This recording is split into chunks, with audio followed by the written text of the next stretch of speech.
দর্শক, মানিক মিয়া এভিনিউ আছেন সহকর্মী মাজহারুল ইসলাম, যুক্ত হচ্ছে তার সাথে। মাজহার, নতুন দলের অভিষেক ঘিরে সংসদ প্রাঙ্গণের এই মুহূর্তের চিত্র কেমন দেখছেন আমাদের জানাবেন, সেখানকার সবশেষ আপডেট।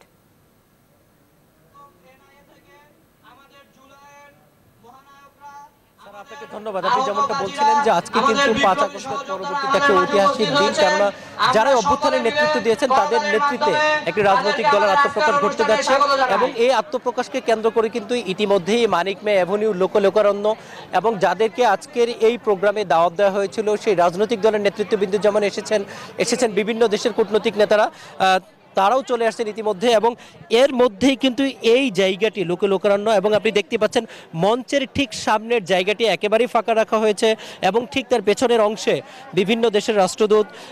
বিভিন্ন দলের রাজনৈতিক নেতৃবৃন্দ, সিভিল সোসাইটির সদস্য এবং সামনের অংশ শহীদ পরিবারের সদস্য এবং তার পেছনের অংশ আহত পরিবারের সদস্যরা কিন্তু এসেছেন এবং সবার কণ্ঠে কিন্তু একটাই প্রত্যাশা, নতুন দল যতটা প্রত্যাশা নিয়ে তৈরি হচ্ছে বা জন্ম নিচ্ছে তারা যেন সে মানুষের প্রত্যাশার জন্য কাজ করতে পারে এবং নেতৃবৃন্দ যারা আছেন তারাও বলছেন গণমানুষের আশা আকাঙ্ক্ষা নিয়ে যে নতুন দলের আত্মপ্রকাশ ঘটতে যাচ্ছে, দেশে গণতন্ত্র প্রতিষ্ঠা, সাধারণ মানুষের অধিকার প্রতিষ্ঠা এবং জুলাই অভ্যুত্থান যে চেতনাকে কেন্দ্র করে হয়েছিল সেই জুলাই অভ্যুত্থানকে যেন তারা ধারণ করে আগামীর বাংলাদেশ বিনির্মাণ করতে পারেন এমন প্রত্যাশার কথাই তারা বলছেন। বাংলাদেশের ইতিহাসে যতগুলো আন্দোলন হয়েছে তন্মধ্যে মুক্তিযুদ্ধের পরে সবচেয়ে বড় আন্দোলন হচ্ছে 24-এর গণ অভ্যুত্থান। সেই গণ অভ্যুত্থানে যারা আহত হয়েছেন, নিহত হয়েছেন তাদেরকে শ্রদ্ধার সাথে স্মরণে রেখে তাদের স্বপ্ন বাস্তবায়নে কিন্তু তারা এগিয়ে যাবেন এবং সকাল থেকে বিভিন্ন জেলা থেকে মিছিল আসতে শুরু করেছে এবং ইতিমধ্যেই এখন সমাবেশের যে অবস্থা সেখানে লোকারণ্য এবং মানিক মিয়া এভিনিউ অর্থাৎ আসাদ গেটের সেই মোড় থেকে আপনার সেই ফার্ম গেটের যে মোড় আছে সেই মোড় পর্যন্ত কিন্তু লোকারণ্য হয়ে গেছে এবং সবার মুখে কিন্তু একটা প্রত্যাশা, নতুন এই তরুণ নেতৃত্বের প্রতি জাতির যে প্রত্যাশা সেই প্রত্যাশা তারা পূরণ করতে পারবেন এমন প্রত্যাশার কথা তারা জানিয়েছেন এবং নতুন দলের রাজনীতিবিদ যারা এসেছেন বিভিন্ন দলের রাজনৈতিক নেতৃবৃন্দ তারা যেটি বলছেন গণতান্ত্রিক প্রক্রিয়ায় যে কেউ রাজনৈতিক দল গঠন করতে পারে, যেহেতু এই তরুণরা নতুন একটি অভ্যুত্থানের নেতৃত্ব দিয়েছেন এবং নতুন বাংলাদেশ বিনির্মাণে তারা ব্যাপক তৎপরতা চালাচ্ছেন, এই জন্য তারা রাজনৈতিক দলকে স্বাগত জানিয়েছেন। এখানে কথা বলেছেন জামাতের secretary general Mostafizur Rahman Iran, Islami Andolan বাংলাদেশের নেতৃবৃন্দ এবং বিভিন্ন দলের নেতৃবৃন্দ মাহমুদুর রহমান মান্না, জুনায়েদ সাকিব সহ বিভিন্ন দলের নেতারা এসেছেন এবং তারা গণমাধ্যমের সাথে কথা বলেছেন। তাদের কণ্ঠে যেটা ছিল সেটা হচ্ছে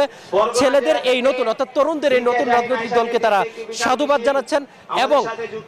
নতুনভাবে তারা দেশের জনগণের জন্য কাজ করবেন এমন প্রত্যাশা কিন্তু তাদের। এবং এই মুহূর্তে আর এই প্রোগ্রামের মাঝস্থল আছেন আমাদের আরেক সহকর্মী জুবায়ের ছানি, আমরা চলে যাচ্ছি তার কাছে, সেখানে সর্বশেষ অবস্থা জানতে।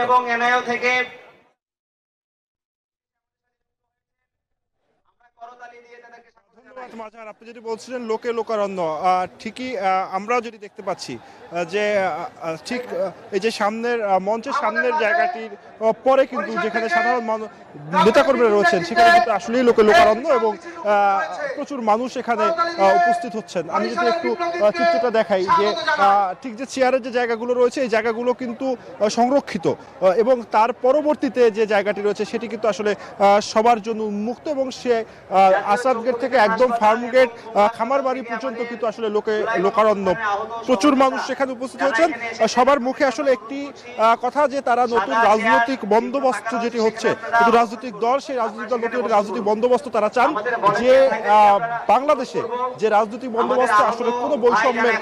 ঠাঁই হবে না, নতুন একটি বাংলাদেশ আসলে তারা দেখতে চান। এবং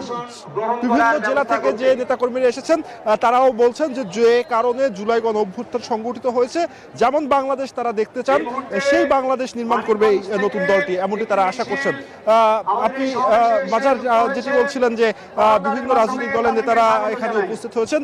বিএনপি থেকেও খুব সম্ভবত সিনিয়র নেতারা এখানে আসবেন। সবাই নতুন একটি রাজনৈতিক দলকে স্বাগত জানাচ্ছেন। তারা যে বলছেন যে পূর্ববর্তী যে রাজনৈতিক দলগুলোর যে বিশেষ করে আওয়ামী লীগের সময়কার যে ভয়াবহতা সেটি থেকে বের হয়ে বাংলাদেশের নতুন পথে হাঁটবে এবং এই ছাত্র জনতাই সাধারণ ছাত্ররা তরুণরাই আসলে যে দলটি তৈরি করছে সেই দলটি আসলে নতুন রাজনীতির সূচনা করবে এবং এবং সাথে যে অন্যান্য যে রাজনৈতিক দলগুলো রয়েছে বিশেষ করে সবচেয়ে বড় রাজনৈতিক দল বিএনপি রয়েছে জামাত রয়েছে সবাই মিলে আসলে দেশটাকে গড়বে। রাজনৈতিক ভেদাভেদ থাকবে মতপার্থক্য থাকবে কিন্তু সেখান থেকে আসলে ভালো কিছুর উদ্ভব ঘটবে। সহিংসতা আসলে কেউ চায় না, দেশে কোনো বিশৃঙ্খলা আসলে চায় না। আমি যদি দেখাই যে